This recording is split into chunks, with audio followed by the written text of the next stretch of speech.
Assalamualaikum warahmatullahi wabarakatuh. Perkenalkan, nama saya Yola Pernyawati dengan NPM 201801500617. Pada kesempatan kali ini, saya akan menjelaskan mengenai konseling populasi khusus dengan materi kajian klien dengan penyakit gagal ginjal kronis. Langsung saja ke pembahasannya.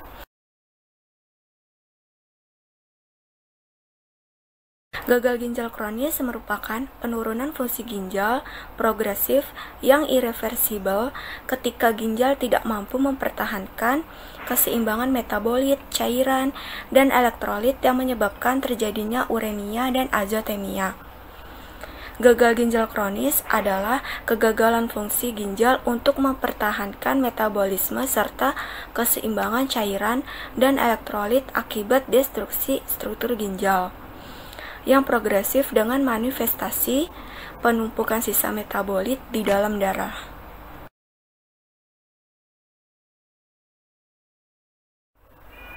Selanjutnya ada etiologi, yaitu Perhimpunan Nefrologi Indonesia atau Pernefri tahun 2014 menyebutkan bahwa penyebab gagal ginjal di Indonesia diantaranya adalah glomerulonefritis sebanyak 46,39%,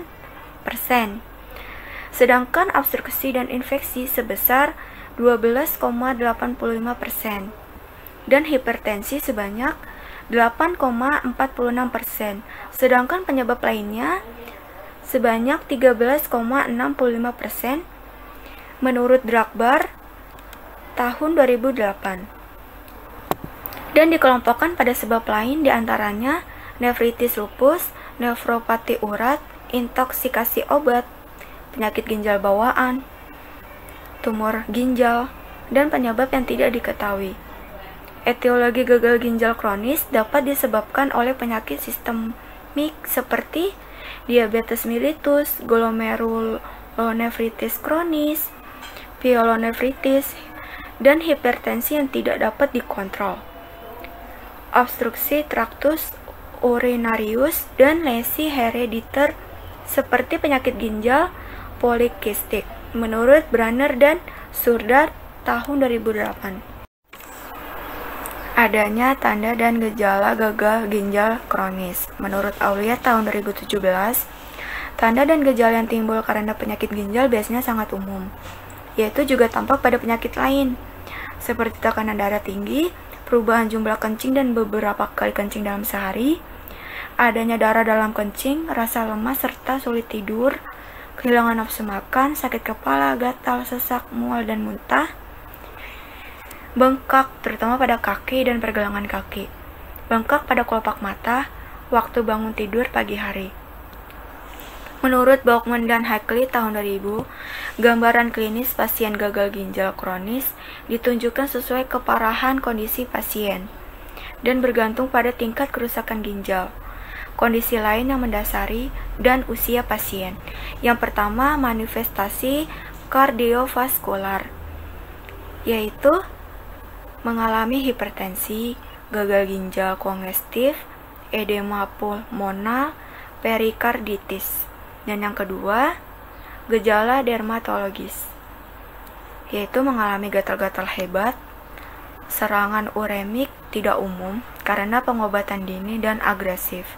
Dan yang ketiga, gejala gastrointestinal, yaitu mengalami anoreksia, mual, muntah, dan cegukan, serta kehilangan kemampuan pengecapan indera perasa. Berikutnya penata laksanaan. Penata laksanaan dibagi menjadi dua, yaitu yang pertama ada penata laksanaan non-farmakologi dan yang kedua penata laksanaan farmakologi. Pertama yang kita bahas adalah penata laksanaan non-farmakologi.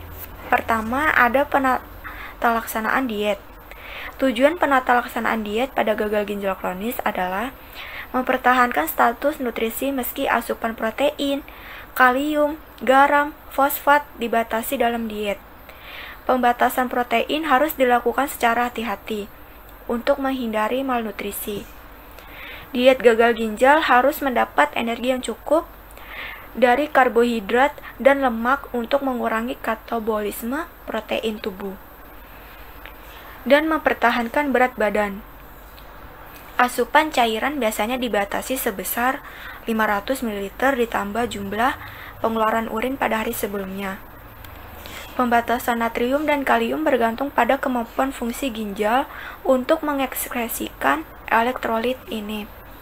Umumnya, natrium dibatasi untuk mencegah edema dan hipertensi.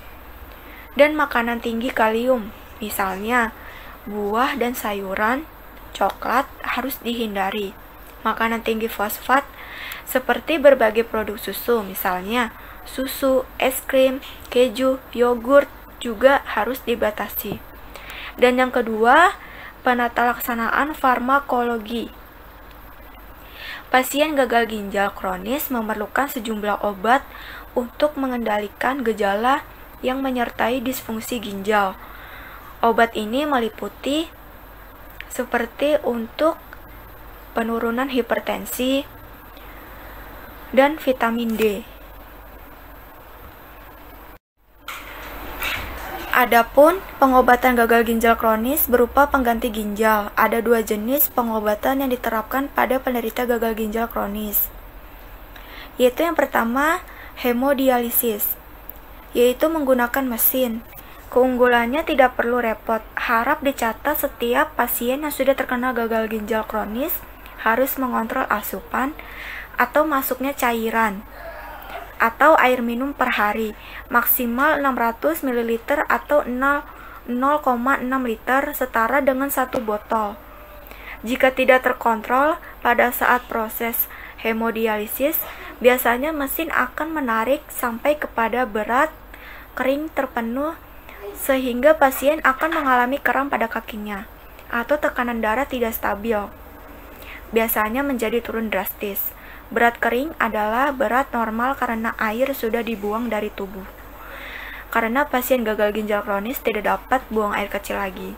Dan yang kedua adalah CAPD mandiri, yaitu adalah metode cuci darah yang dilakukan lewat perut. Metode ini memanfaatkan selaput rongga perut yang memiliki permukaan luas dan banyak jaringan pembuluh darah sebagai filter alami ketika dilewati oleh zat sisa. Dokter bedah membuat sayatan kecil atau biasanya di samping bawah pusar. Dari sayatan tersebut dimasukkanlah kateter hingga mencapai rongga perut. Kateter akan bekerja lebih baik jika luka operasi sembuh, yaitu dalam waktu 10-14 hari atau hingga 1 bulan. Pasien akan diajari oleh perawat mengenai cara melakukan pertukaran cairan dengan benar serta cara untuk menghindari infeksi. Setelah 1-2 minggu menjalani CAPD dengan bantuan perawat, biasanya pasien sudah dapat melakukannya sendiri di rumah.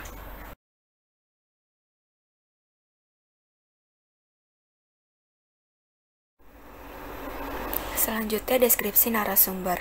Berdasarkan hasil wawancara yang saya lakukan pada seorang ibu rumah tangga berusia 43 tahun berinisial JN yang merupakan salah satu pasien gagal ginjal kronis di salah satu rumah sakit di Jakarta Timur, yaitu di Rumah Sakit Muhammad Ridwan.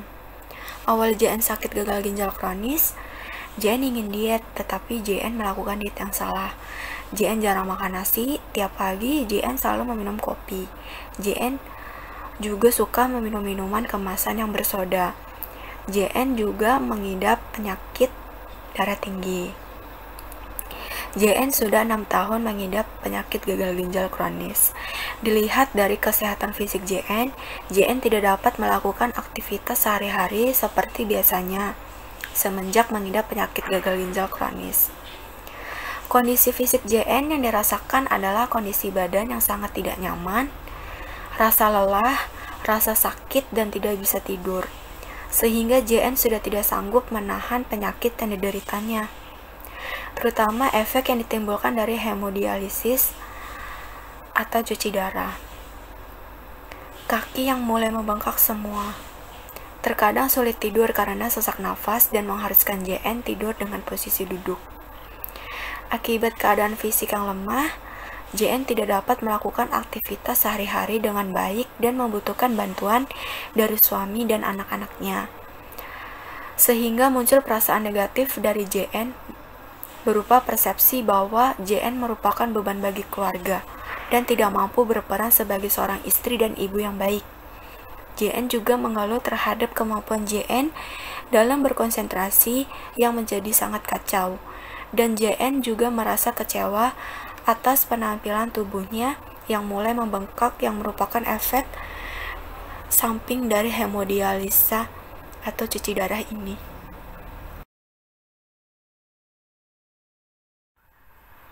Permasalahan yang sering muncul yang pertama, JN sering merasa pusing, nyeri, mual, muntah, sakit perut, serta gatal-gatal.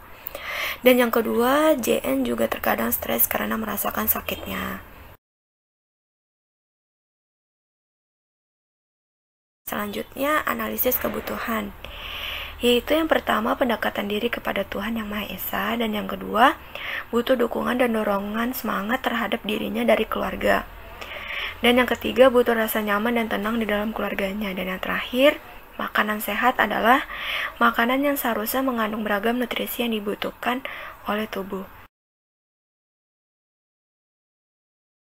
Berikutnya, yang terakhir ialah layanan BK yang tepat diberikan, yaitu yang pertama, konseling religiusitas adalah membantu klien agar lebih dekat dengan Allah SWT. Dan yang kedua, konseling kelompok adalah diberikan dengan tujuan untuk menguatkan hati klien penderita gagal ginjal kronis. Dan yang ketiga, konseling keluarga adalah upaya bantuan yang diberikan kepada klien agar jauh lebih semangat dan dukungan kepada klien agar selalu optimis sembuh. Dan yang keempat, layanan konseling individual, yaitu memberikan penguatan dan mengentaskan permasalahan yang dihadapi klien. Dan yang kelima, layanan informasi, yaitu memberikan informasi mengenai penyakit gagal ginjal kronis. Dan yang terakhir, yang keenam, konseling eksistensialisme adalah untuk membantu klien dalam memahami keberadaan dan kebermaknaan dalam hidup.